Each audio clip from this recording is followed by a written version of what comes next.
Good evening, newbies, and welcome to Leaders of the New, Nonprofits Empowering Worlds podcast.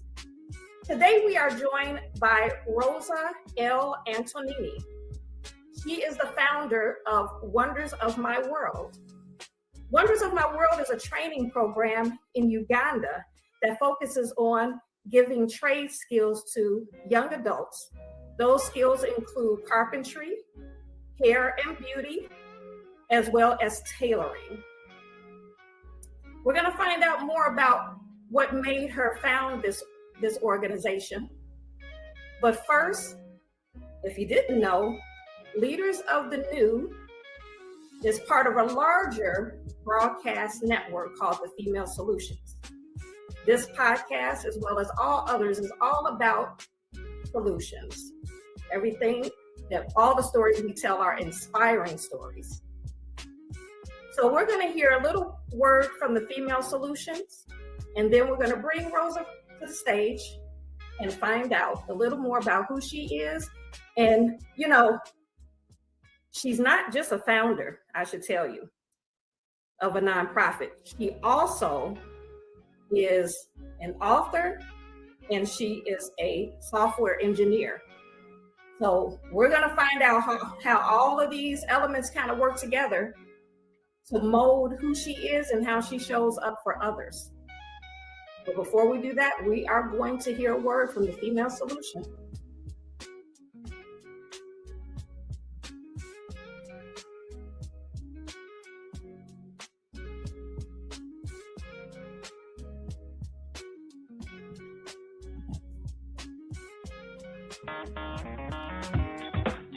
Women have the power to transform this world.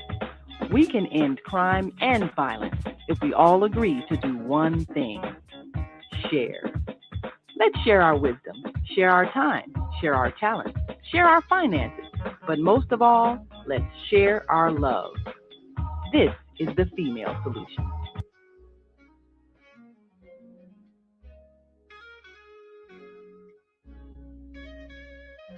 Hello, Rosa. How are you?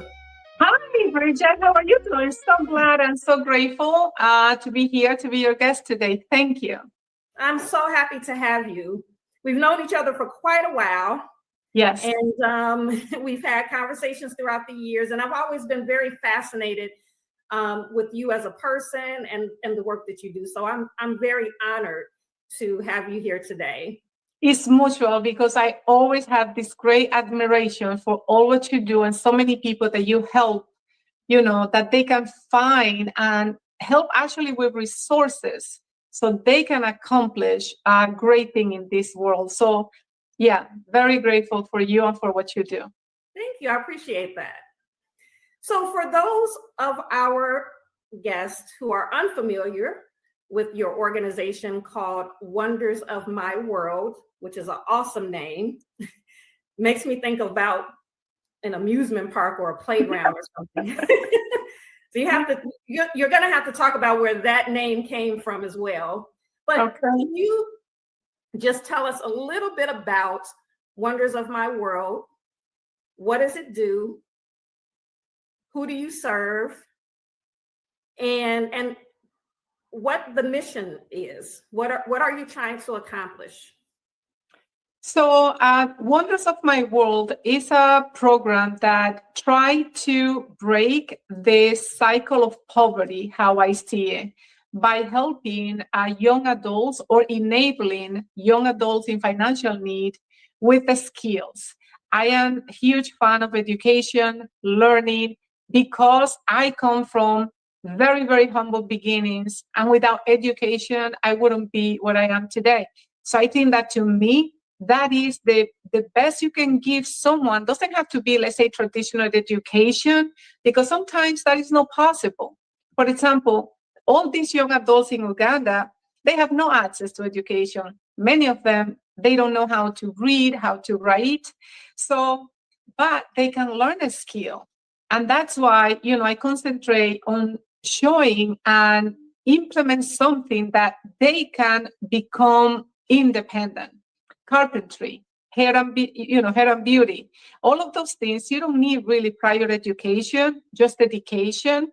And all this group of young adults that have gone through the programs, they really give their best. They really, I mean, I'm so really proud of them because, you know, they have to go to work, they have to help their family, and they spend all this time for a year to a year and a half learning these skills.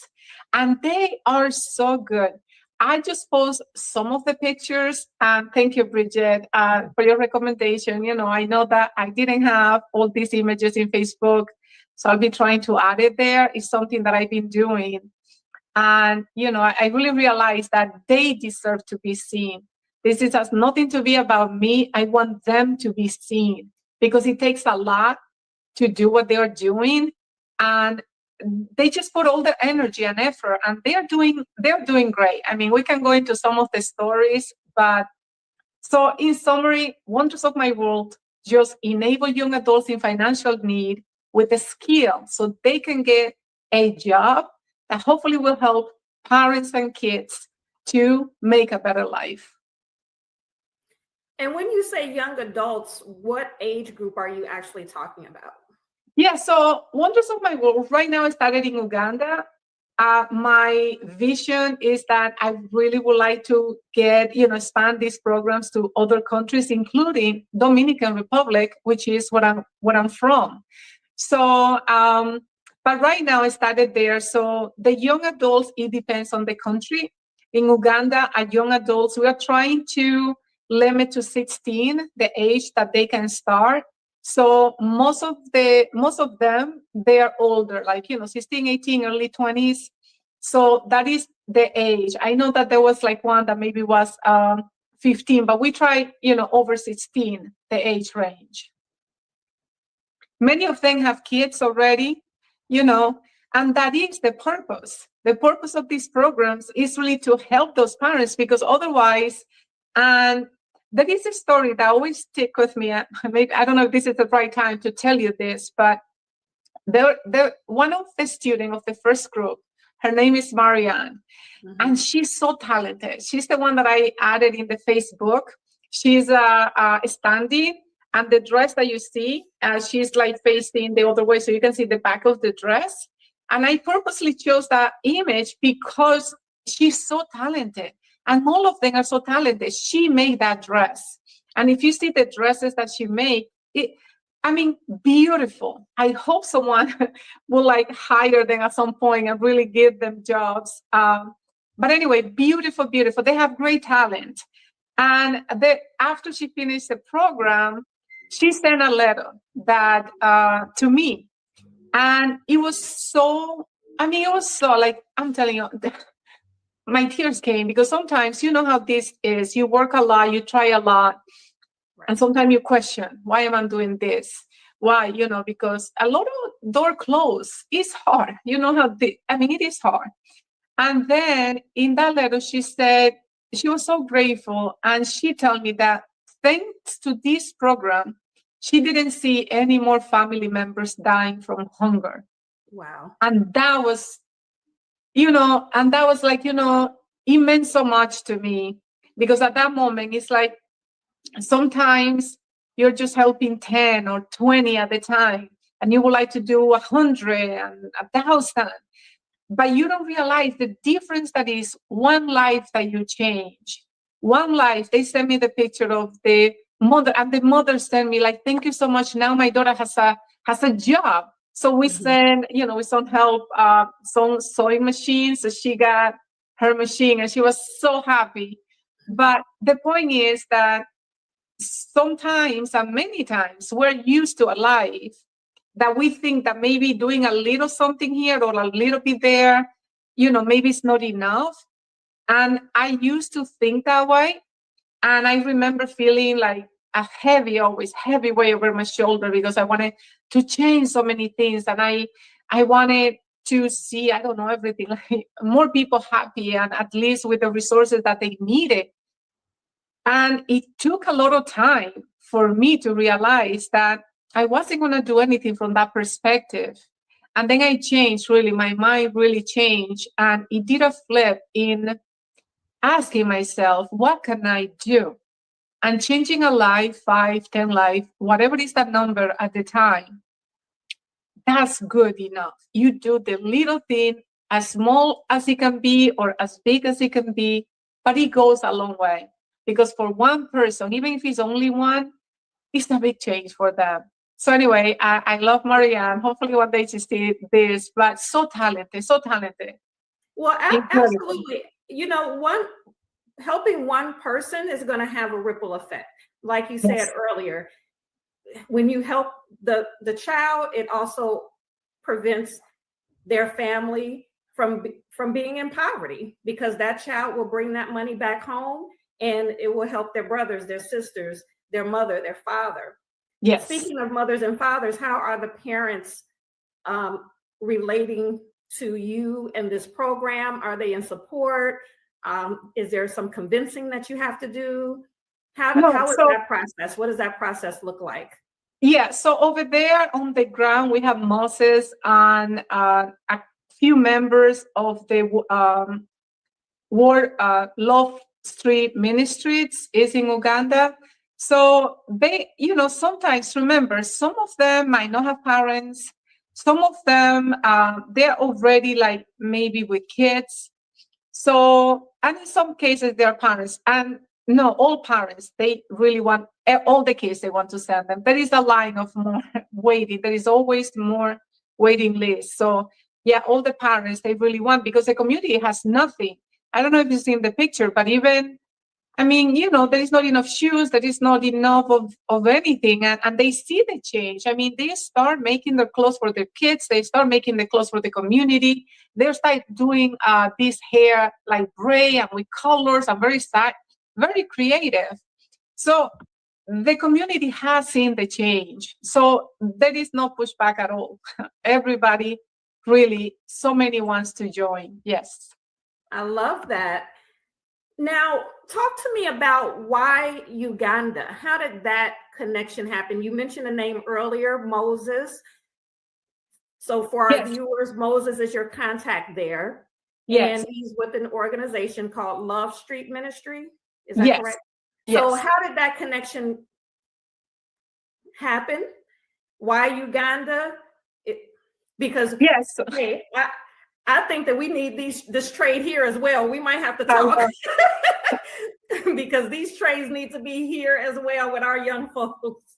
I know, so believe me, I agree. I really would like to help to bring them everywhere. So the way it happened is actually interesting.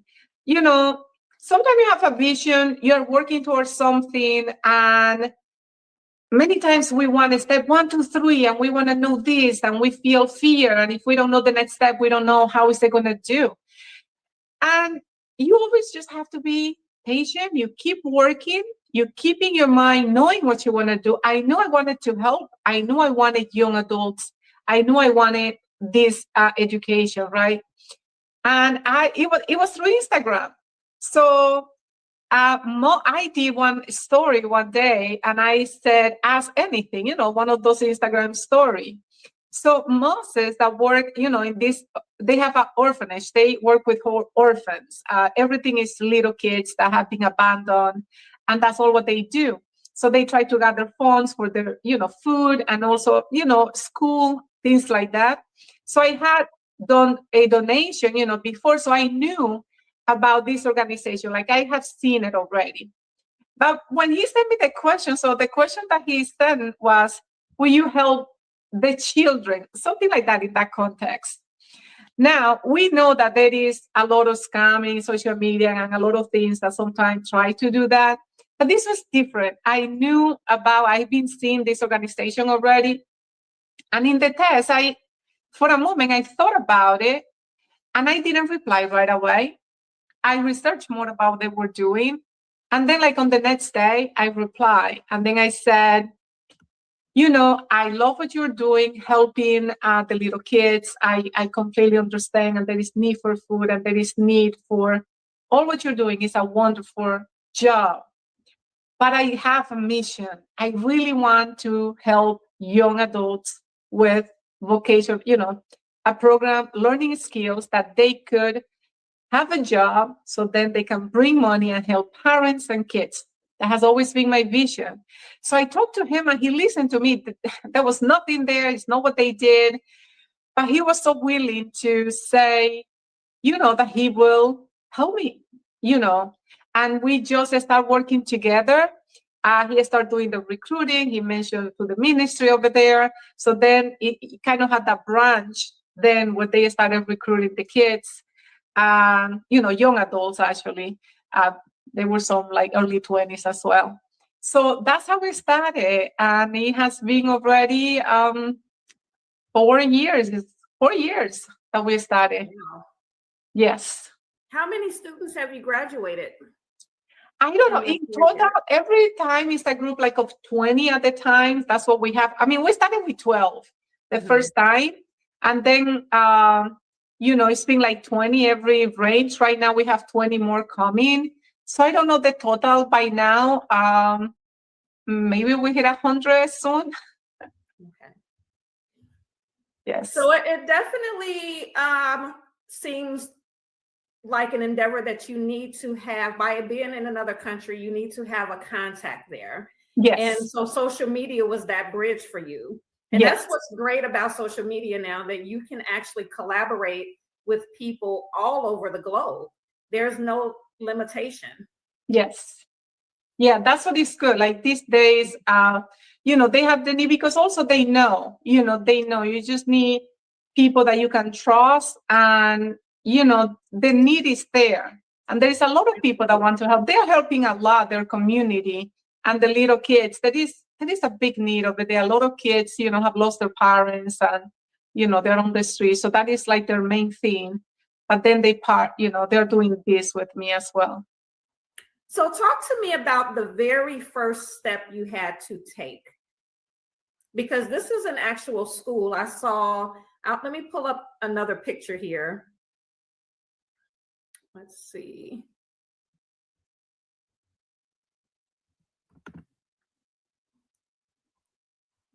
So you have equipment here. I'm assuming this is one of the students. Is yes. she modeling a dress that she made, or yes. a dress that someone else made? Usually they model what they make. Yes. Okay. Oh, we're not there yet. But you have equipment. You have, there's another model. She's Marianne. Is that the one you were talking about earlier? Yes. Her name is Marianne. Yeah, that's her. So how did you get the equipment? What did you have to do? What was the first steps that you took to get this thing started? What was your very first step? The very first step was to fund it. To fund it over there so they provide, because sometimes buying the stuff is more expensive. So they provide finding the teachers and the location. They have it over there when they do it. So it's just to fund that everything, is happening smoothly over there. Did you know what skills you wanted to teach? Why did you choose those particular skills? Carpentry. I was thinking thinking about something that first I asked also Moses. I mentioned what in that community is something that they could get a job, in something that they could do and be independent. That was the first thing. So the programs, they don't have to be that depending on where they are. So it depends in their community. Those are things that they can learn without having any prior education, and is needed. So they can actually get the job. Sometimes once they are done, like in the carpentry, they get offered a job right there, or they start having the little business, So that's what drove. What is a skill that that could be implemented in the area? Because we don't want to provide something that, let's say, I don't know, I cannot think about something now, but something that, okay, you learn a skill, but then what do you do with it? That wasn't the purpose. The purpose is that you can find a job and start making money from that skill. Absolutely. Absolutely. So you mentioned funding was the first step. So let's talk a little bit about funding. You have a very unique way of funding this program, because one of the reasons we came into contact for the first time was you were thinking about getting a 501c3 status here in the United States so that you can apply for grants. And we talked about it, and I consulted you with that. However, you decided not to do that. You made a decision not to go the route of asking, applying for grants and asking funders to fund this program through that course of action. So you have another unique way of funding this program. Talk to us a little bit about that. Yes, so I have this way. My book, The Zero-Sum Game of You.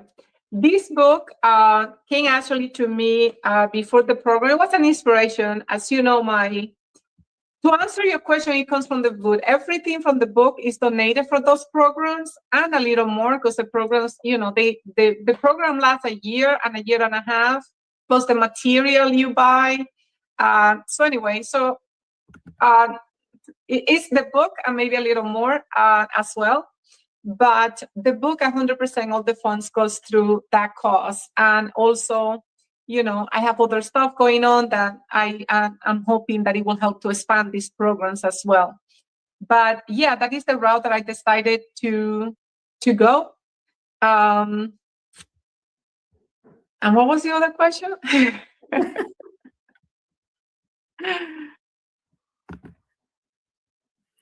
So you decided to go this route and not ask for grant funding. Can you talk to us a little bit about why you made that decision? Yes, so sometimes it's more like, what can you do when you are, again, like, how can you move forward? So to me at the time, doing grant required like time and trying to do things that I didn't have the time. I work as a software engineer, my whole day. I write at night, and weekends I write. So it's more like what I can manage and what I can do faster with what I have at the moment. By the time we spoke, I already had started the program over there. And I don't know if eventually, if there is a way that could expand the program, maybe. Not sure, but that's how I decided to start it. It's something that I was able to do without waiting and without, I didn't want an excuse. And then I remember at one point I tried to open a nonprofit actually in the Dominican Republic, and that would have helped a lot of people as well, because there's a lot of people over there suffering. Anyway, I'm not going to get into that story, but I have a very good plan for that. But because it was from the United States to the Dominican Republic, then you get into these money laundering rules, and the lawyers, they wanted like $20,000 a year just to basically make sure that your organization was not like money laundering. So I just got like, I just got tired of that. And I'm like, I'm going to see what I can do without going through all this stuff. And that's the decision I made. It's sometimes like, like I was trying something, and like the door will close, and then another one, and it won't close. But eventually, I believe that is because I needed to write, because I was trying to do all this help, like that type of nonprofit. And I think that maybe I went through so many hiccups because I think I really needed to write, because the book has a message bigger than the organization and the nonprofit. Somehow that drove me to, which by the way, when I wrote the book, like the first edition of this book, I didn't know the objective. I didn't know that I was doing it to donate. I didn't do nothing like that. This book came to me as an inspiration right after I had a very, like, I was just tired of trying, because I was, I don't know, always feeling so heavy for the people that are struggling, feeling sometimes guilty, feeling that I have more than enough, or others maybe don't have food. So between that guilt and whatever that comes sometime, when you come from very humble beginnings, that's one of the things that you have to deal with, the guilt that you feel. I don't know, it's not like you don't deserve it, but yeah, there's a lot of baggages that come when you come from a very humble beginning, because it comes between worth, deserve, and leaving others behind as well. If you have all those feelings together. So that is another conversation. But all of that was coming to play. And then I've been trying to this organization, and I was getting so close this time. And with the lawyer wanting all this money, I'm like, oh my gosh. And I was just like, that's it. And I remember, if you believe, God, universe, whatever, I remember I was like, you know what? I was telling you, I just want to be normal. I want you to take away the stuff that I have in me about helping people, because I'm suffering. I'm always suffering internally. I cannot enjoy going to, let's say, have a steak in the restaurant, and all of those stuff were they were draining me. So, and I remember just having like, I just want to be like everybody else, just live my life, and that's it. And there were tears. Yeah, sometimes you get very deep and whatever, but that very deep experience. And I will say, I don't know, some weeks between like 2 months around there, this book came from nowhere. I am a software engineer, meaning I speak computer language. That's what I know how to write. My language, I'm originally from the Dominican Republic. I never had to be concentrated in English. I learned to do computers, and that's my area. Writing a book was never a vision, a goal, nothing ever. This book came a true inspiration.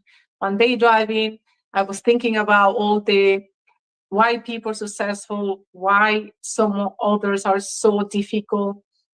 And it just it's a zero-sum game. It literally, I saw the title in my head, and I can tell you, I started writing almost like if magic will happen in my fingers. I wrote without thinking about grammar or anything, just writing. And sometimes I will get stuck, and then I will have like dream at night, and then the next day I will like continue writing. So I always say, sometimes we get very, not stubborn, but very fixed on an idea that we want something, A, B, or C, and it has to be that. And what I have learned is that you need to be open. You have your desire in your heart that you're doing it for the right reason, and you have to be open to see how things develop. Because sometimes, it seems that the organization wasn't really my thing. It came as a side, because when I was done with the manuscript, all of a sudden I said, oh, I'm going to donate 60%. I remember that's what I said, 60%. I mean, I donate everything, 100% of it. But I'm just saying, at the moment that I was done, that's what I said, right? So, and then at that specific moment when it was done, it's like when I put everything together, and I'm like, oh my goodness, this was my way to do what I wanted to do. Like, I didn't want to be asking for money. I didn't want to be whatever. And it was this. So I feel like with this, I help internally the person. And I have another one that is coming up in May. But, there is a lot of, I feel, giving back in this book. Like, there is a lot of love, there is a lot of compassion, and there is a lot of giving back. Like, everything, that I have learned, anything that I think is going to help them, not just, like, I believe a lot. So I try to give a lot in those books. So that's the story. That's how we started. So we're going to take a quick commercial break, but when we get back, you said a few things that I would like for you to expound on. We're going to talk a little bit more about those humble beginnings, and we're going to talk about a little bit more about what's actually in that book. Okay. Can you say the name of the book again? The Zero-Sum Game of You, From Stuck to Thriving. I'm going to tell you that is a complicated title, because every time I wrote it, when I was marketing this particular show, and I had to write the Zero-Sum Game of You, I kept putting the dash in the wrong spot, and then I would have to go back and edit it. I cannot tell you, Bridget, this was the inspiration. What can I tell you? It's the name I saw. But I'll tell you why. I got that wrong so many times. But we're going to take a quick commercial break, and we're going to talk more about the Zero-Sum Game of You. Yes, and also how the name came up. You asked me that question. I forgot to answer. Yes. Sure. We're going to get into it. Perfect. Everything we're made of contains light. From the sun that feeds our world to the energy that flows within us. With LifeWave X39, we've found a way to put that light to work. With X39, we achieved something remarkable in the field of wellness and science that others could not. By utilizing LifeWave's unique patented technology, X39 uses light to elevate GHK-Cu, a copper peptide known to support overall health and wellness. Unlike traditional light therapy, X39 uses the body's own infrared light to naturally increase vitality. By gently stimulating the skin with light, our non-invasive, non-transdermal X39 patches help you conquer your active lifestyle and pave a new way to vibrant health. Leaders of nonprofits empowering worlds. Let's go. But the vision that God gave me, I felt that it was time for me to step out and work on the vision that God gave me. We need look no further. We have a unique voice. We have a unique talent pool.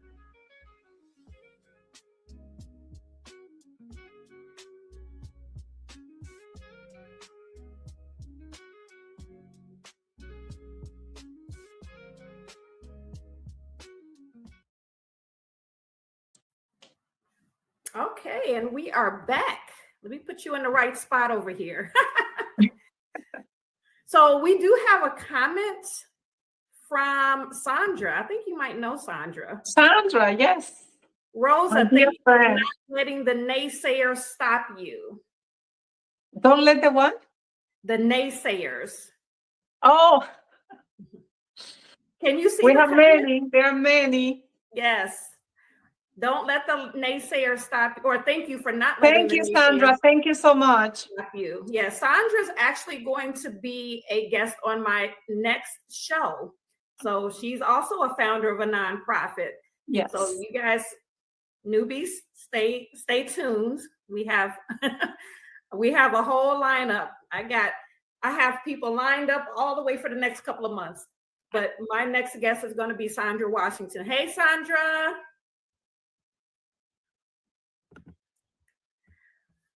Okay, so you mentioned humble beginnings, and what I, for one, know that you're humble because when I was creating the marketing materials for this particular show, in one of the flyers, I called you a philanthropist.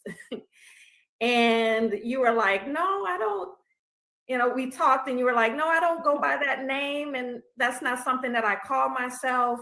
And I told you, well, that's good. And that's honorable. And you probably shouldn't call yourself a philanthropist, but it's okay if other people say, hey, she's a philanthropist, because really that is what you are. And by definition, but I'm saying that to say, I know that you're not trying to take credit for the work that you do.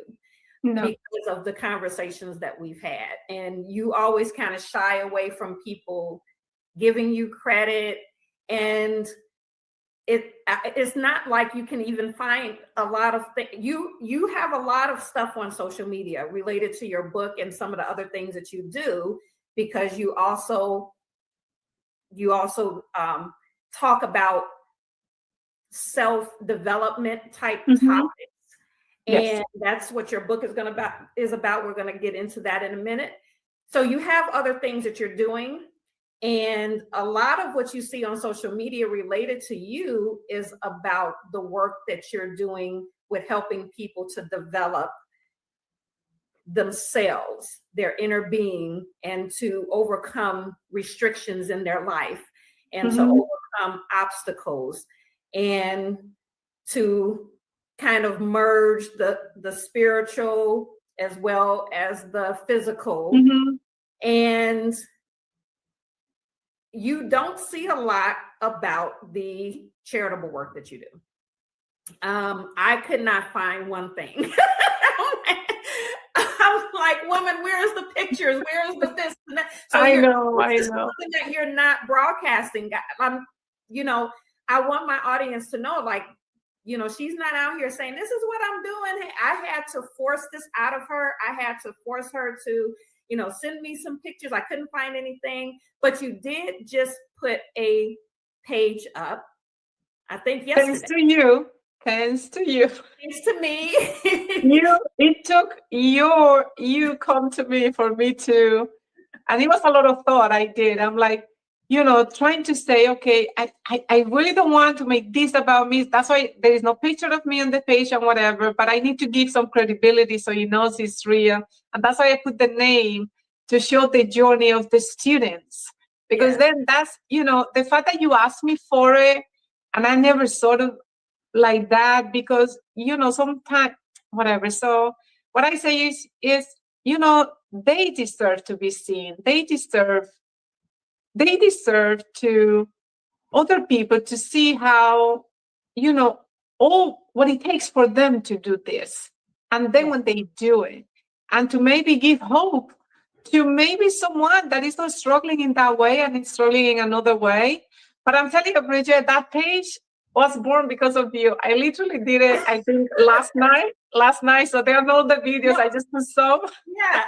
I saw it. I was like, what? She put a Facebook page up. So after 4 years, she finally put a Facebook page up for Wonders of My World. And it profiles all of the, students and their accomplishments and things like that. So you did a great job.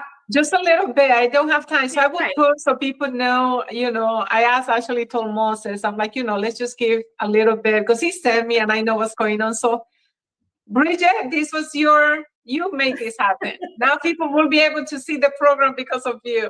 Yes.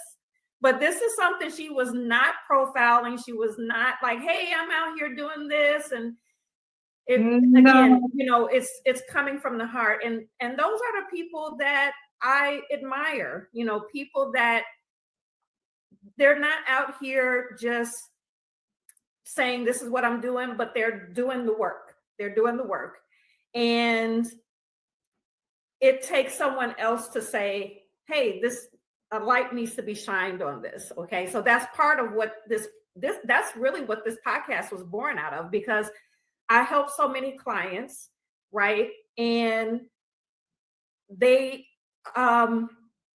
majority, not all, but majority of my clients, I helped them to start the nonprofit from scratch. So they didn't have a nonprofit at all, or hadn't done anything toward starting the nonprofit. So I helped them take the first steps, but they were already doing charitable work. They were already out here doing the work just from their hearts, and so sometimes I see those people get looked over in terms of, grant funding and things like that. And so it really just kind of burns me up a little bit. But I felt like I needed to let people know that there's people out here really making a difference in this world. Mm-hmm. And I want those stories to be told, not all this other negative stuff that we're hearing all over the place. If you just listen to the news, you would think nothing good is happening in the world. And there is. Yeah. There's more good actually than bad in this world, but you wouldn't know it looking at the mainstream media. So I said, a light needs to be shined on these unsung heroes out here that's really grinding, helping people, not asking for anything in return. Even when they don't get funding, they're still out here doing the work and they're making it happen. And like, those people need to be, a light needs to be shined on them. But yeah, I say all of that to say, this woman, she has a lot of stuff out there. In You're going to give me a headache. I'm feeling none of it it was related to this major thing that she's doing from the heart. And let's change it to the students. Yeah. So that's, it's for them. that you are doing it from the heart, and it's humble. So Wonders of My World, what made you come up with that? So with that the title, name, or that the name actually is because of my kids. I call them they are the wonders of my world since they were little. So I felt that in the program was based on pure love, which is what I feel for my kids. I have a son and a daughter, and I always saw like, like nothing else will matter as much as them. And they knew that, right? And I want them, like, when you have kids, they become your wonders. So that's what it came from. And it's because it was pure love, which is what I feel I have for this program. That is like, that can happen because of love, because you love the person, not by blood, not because you know them, just because humanity, we are like in this together. So it's that love that connects us. And I think that's how it came out. Yeah. Okay.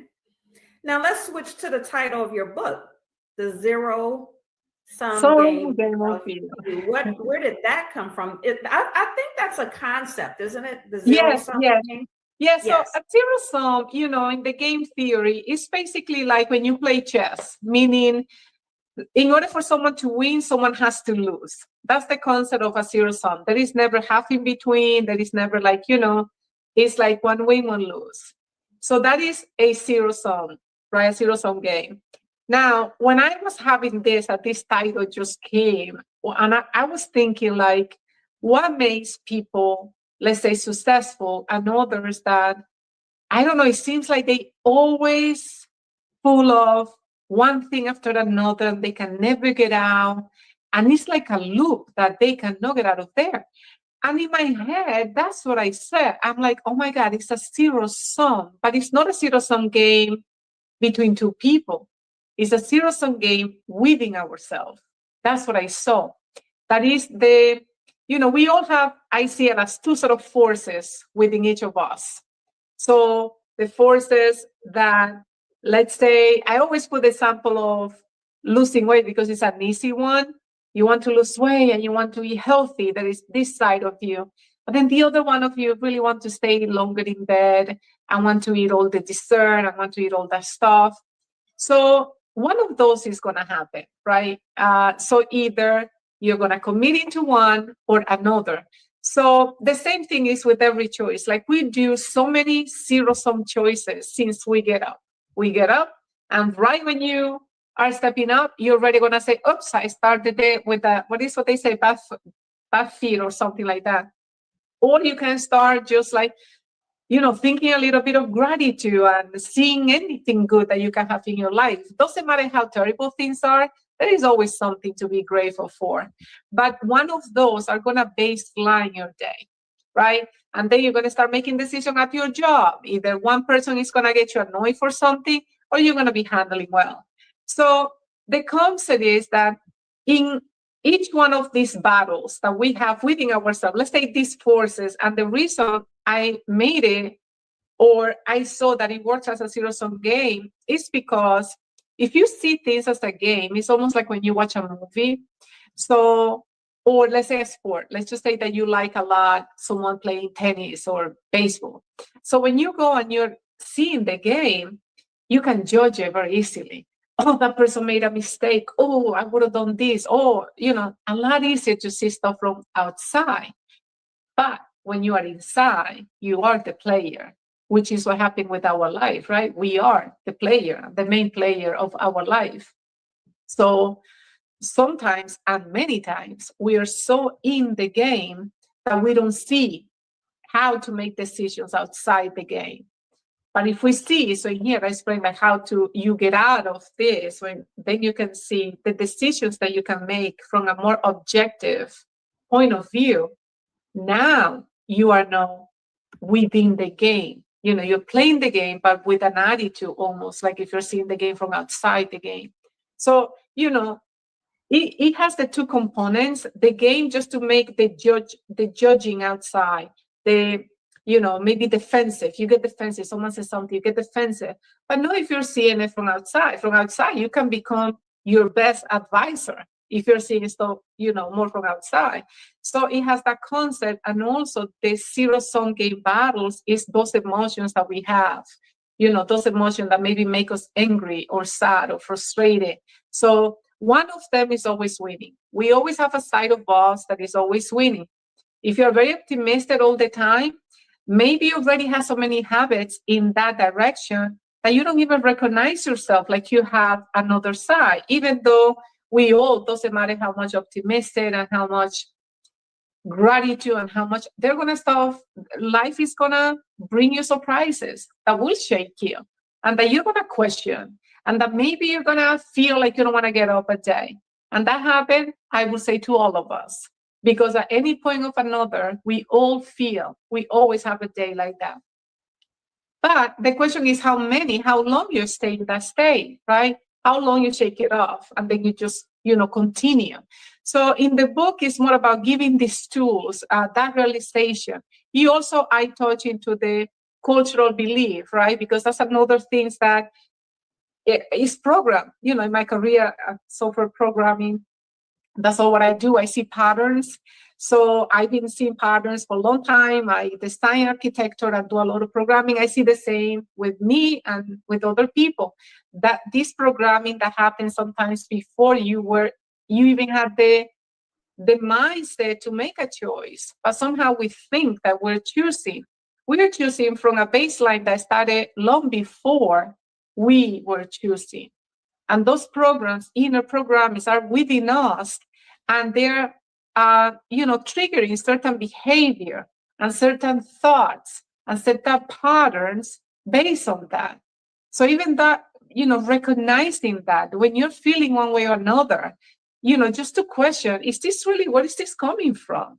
If you feel, I don't know, sad, if you feel that you cannot get something, if you feel something is so difficult, to stop. And it's not not like, oh, it's me, me, me. Where is this coming from?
because many times has nothing to do with you. We have learned so many behaviors and patterns that we don't know, and we just play like by default. You go by default, and we think it's part of our identity because we're so used to living in the program. So all of those concepts, the book has many areas, right, that it deals with different areas, but that is part of the main foundation that I discuss in this book. Yes. I'm going to share a quote that I found from you in another interview that you did. And the article was called Purpose Before Profit. Rosa L. Antonini of Wonders of My World on the Benefits of Running a Purpose-Driven Business. That was the name of the article. Mm-hmm. Now, I want to let our audience know that you are also a computer programmer or a computer engineer or a program engineer. Software engineer, yes. Software engineer, yes. Okay. So you're a computer programmer, and it's kind of coincidental that you are a computer programmer and you're talking about the programming of the mind. I don't think that's a coincidence. No. But this was the quote: like software, we can reprogram our internal narratives, break free from the limiting beliefs, and transform even our greatest struggles into the foundation for something extraordinary. Yeah. So it seems that you've taken a lot of pieces from your life, from your career as a computer programmer to your work as, with the nonprofit, and you've kind of merged these ideas and thoughts into the messages that you give people on your social media and in your book, in your upcoming book. And you also have courses that is on your website, which I should share here at the bottom of the screen. This is her website where you can find some courses, free courses you have on the website. And I'll let you tell us a little bit more about that.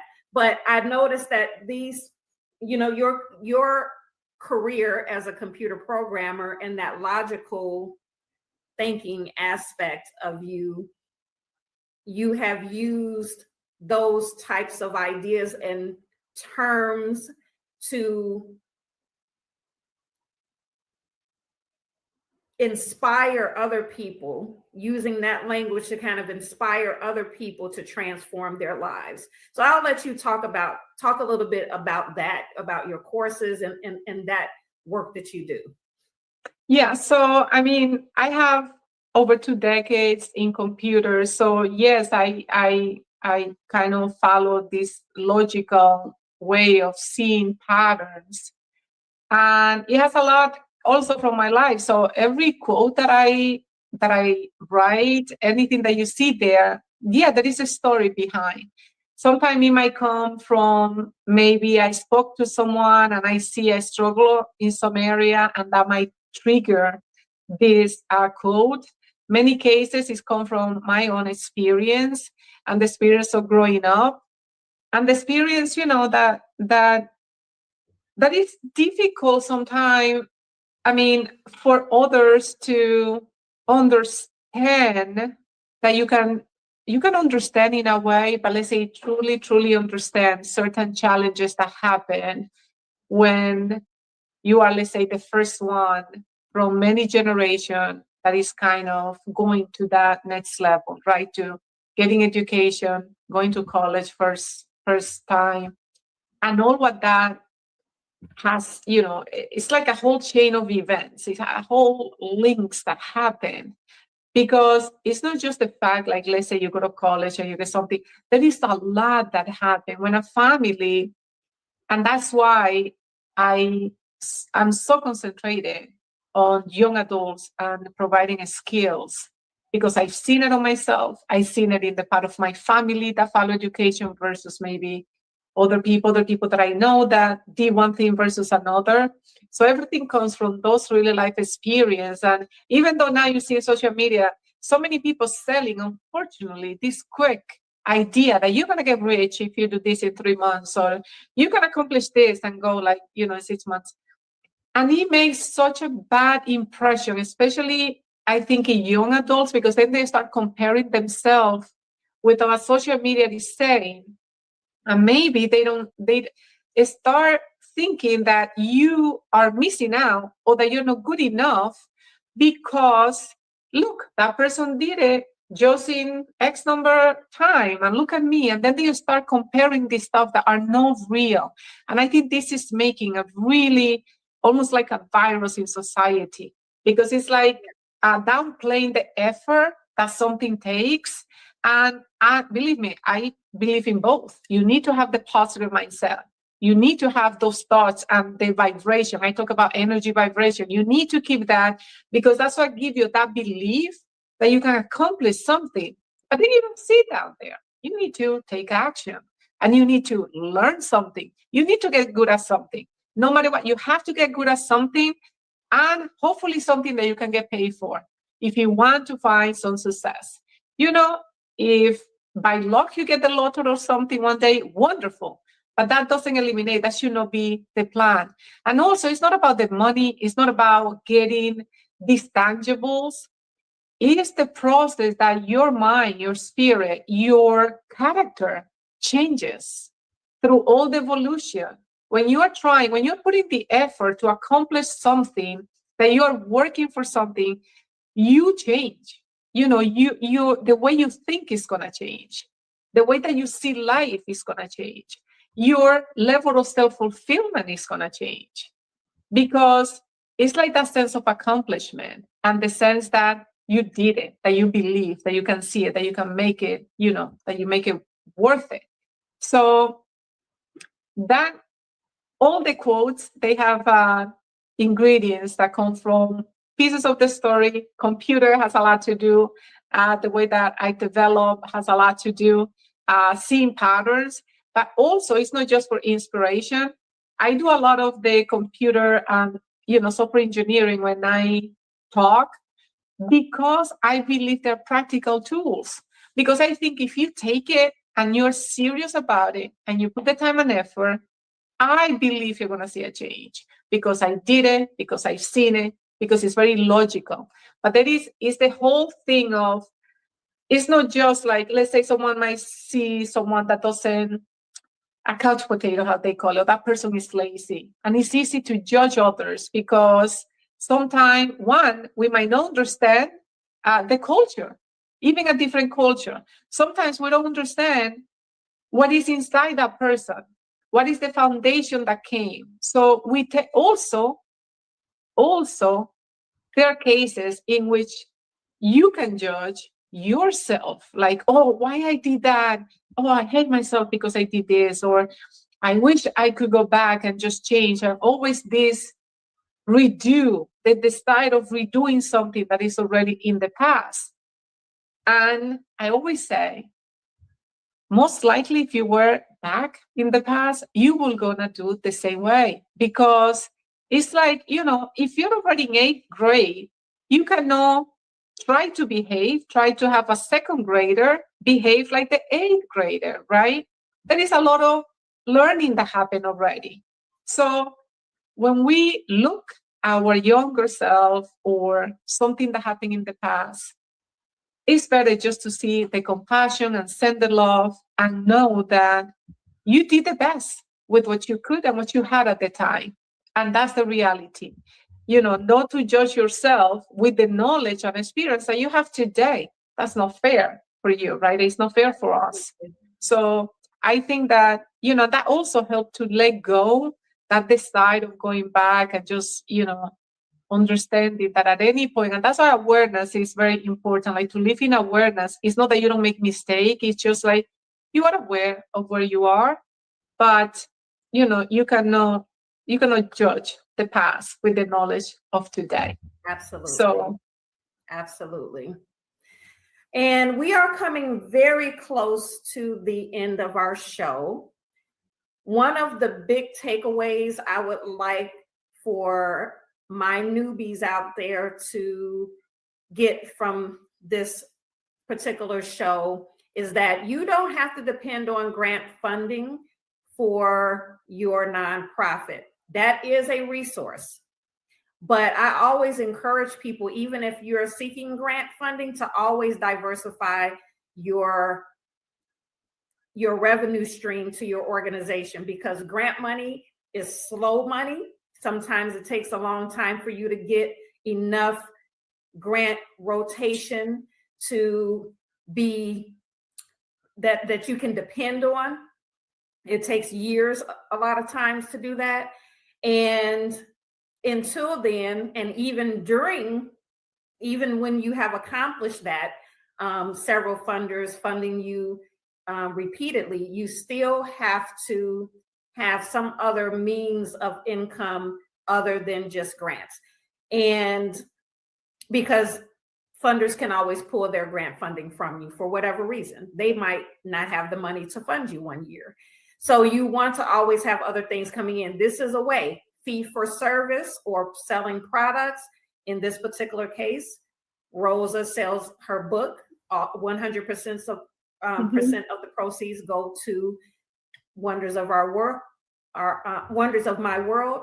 And so that is a resource that you can create. So we don't want to just depend on grant funding. And so this is in a way a lesson also for people that are thinking about going into nonprofits, or some people that may be in their nonprofit right now but are struggling to find grant funding. You have other options. There are other ways to bring in revenue. So this is a great lesson. I'm so glad that you shared that with us, Rosa. And we are going to come to the end of our show now. Is there any final thoughts? I do want to say, please follow Rosa on Facebook. She's on Instagram, and she now also has a Facebook page for Wonders of You can My follow the World. program. I will keep updated with the student program. And if you go to the Wonders of My World Facebook page, you will see all of the students that are going through the program and their accomplishments, and you will get updates around that. If you want to purchase her book, how do you purchase the book? That could be our final thought. Amazon. No, I have a message before. You can get in Amazon. Rosa Antonini is easier maybe to find that the Zero-Sum Game of the Year. I have a message for anybody studying a nonprofit or that have that desire. And this is for those of you that really have that in your heart. Not for money, not for whatever other reason, but in your heart. And I know that sometimes feels very heavy, and sometimes it's painful because you suffer by seeing the suffering of others. And one thing that I learned is that you cannot help others from a place of suffering. Because the suffering, if you bring the suffering from others, it really steals your energy. And I was like that for years, and I couldn't understand it. In order for you to create, to bring more opportunities, to be able to really spread the love, it's like switching from, and I know sometimes we might say, oh, this is unfair, or this is fair. You forget about all that and try your energy and your love, just let it flourish. Keep, like in a way, you cut the cords of all the way that the suffering from others bring to you, like you're feeling it. You have to let that go. So then you can rise here. So then you can help them without being there. Because otherwise it's very difficult and you're not going to make it. I'm telling you, it takes a life of you. It really takes a life of you. So you really have to have the love, have the compassion, and in a way, the boundary, so you don't carry. And a little thing is better than nothing. Forget about all the suffering. Concentrate on one little thing that you can do, one that is manageable, that give you the happiness, that you feel like, oh my God, that's great. One little thing at a time. That's all what you can do. Yes. I hope that helps. Time. That's a great message. And He helped with me. that being said, we're going to end this podcast. Thank you for joining us this evening. Thank you so much, Bridget, for having me. Thank you so much. Thank you. And thank you to our newbies out there.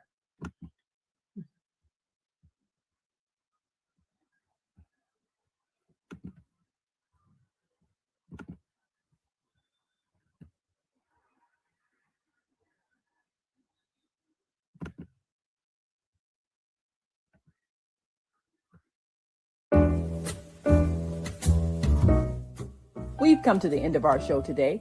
If you missed any broadcasts, go to our website for the audio and video archives at www.thefemalesolution.com.